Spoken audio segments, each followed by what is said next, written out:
শুভ দুপুর। আজকে আমি দেখো কী কী রান্না করছি। এই যে মাছ ভাজা করব, দুজনা মানুষ, কতগুলো মাছ নেব। কালকে শনিবার, এই অল্প করে মাছ নিয়েছি। আলু ভেজে রেখেছি, এরকম ফুলকপি ভেজে রেখেছি। এবার মশলাটাকে দিয়ে দেবো। মশলাটা বাটা ছিল, মশলাটাকে দিয়ে দিলাম। ওই মশলাটাকে কষিয়ে তারপরে ওই আলু ফুলকপিগুলো দিয়ে দেবো। এ দেখো প্রায় তেল ছেড়ে এসেছে।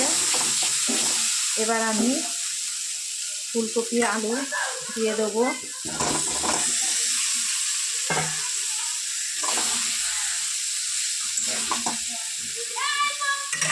সামান্য একটুখানি জল দেবো, একটুখানি দিয়ে এটাকে কষাবো।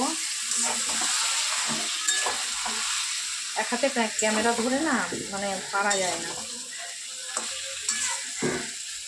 প্রায় কষানো হয়ে এসছে, এবার জল দেবো।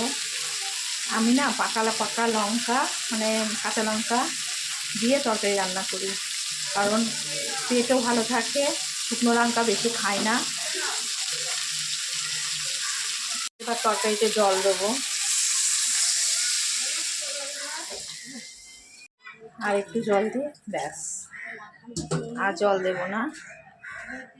এবার ঢেকে দিলাম, গুলো দিয়ে দিলাম।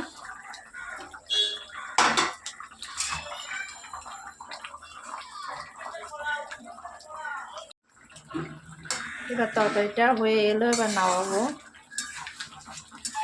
আমি বেশি ঝোল করি না, মাখা মাখা করি। মাখামাখি তরকারিটা ভালো লাগে। তো রাখছি বন্ধুরা। আর করেছি দেখো শাক ভাজা, ডাল শাক ভাজা, আর কিছু করিনি। ভাতটা হয়ে গেছে, ব্যাস এই অবধি। তোমরা সকলে ভালো থেকো বন্ধুরা, রাখছি।